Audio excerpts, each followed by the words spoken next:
Funeral services have been held for two Israeli hostages whose bodies were recovered from Gaza on Monday. Yagev Bukshta was one of the 6 hostages whose bodies were recovered by Israeli troops during a nighttime raid in the city of Han Yunis. The 6 men were all kidnapped during the October 7th Hamas terror attacks in Israel. It's believed that Hamas is still holding about 110 hostages. The remains of these 6 Israeli hostages were discovered by Israeli forces, hidden behind a false wall in tunnels under the city of Khan Yunis. They were seized by the terror group Hamas from the Kibbutzim where they lived on October 7th and brought over the nearby border into Gaza. It is not known when or how they died. For the nephew of one of the victims, the news brings grief and frustration. I'm sure that he heard what is going on in Israel. It must have broke his heart to see that, people from his own government are objecting to sign a deal that will get him back home. So yeah, Hamas took him, but the continuous abandonment is on the hands of the Israeli government. The IDF released this footage of the military operation into the tunnels. Alongside the human remains, they say they also found weapons and explosives. Meanwhile, Israel is also continuing its bombardment of Gaza on a near-daily basis. These Palestinians were killed in an airstrike on the city of Deir al-Balah. Here, another nephew is saying goodbye. Yesterday, my uncle's house was hit. All of the family members were killed. The mother, who's a teacher, the daughter, a dentistry student, their other daughter, who's a secondary school student, their son, who's studying engineering, as well as 2 kids who are pupils in a primary school.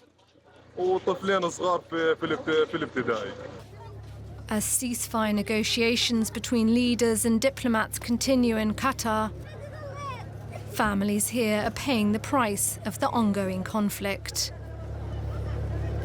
I want to go now to DW's Felix Tomsu in Jerusalem. Felix, how are people feeling about the current state of talks, particularly the efforts at a ceasefire, considering that people are now burying their loved ones?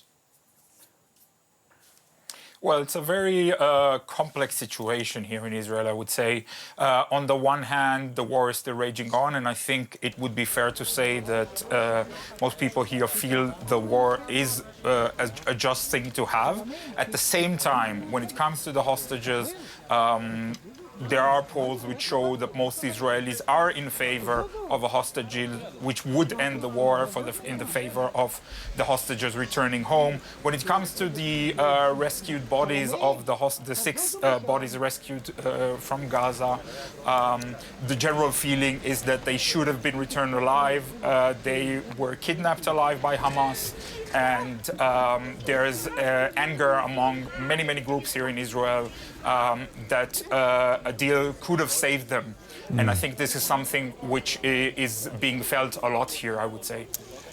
We know that U.S. Secretary of State Antony Blinken, he has wrapped up his Middle East visit, leaving basically empty-handed. There is no ceasefire deal. He's saying that Israel and Hamas need to reach an agreement soon. How likely is that? That doesn't seem very likely as things stand. On the one hand, we had the U.S. Secretary of State Blinken saying that Israel had agreed to such a deal. On the other hand, we had Prime Minister Netanyahu telling hostages' families that he doesn't know whether such a deal is even likely at all.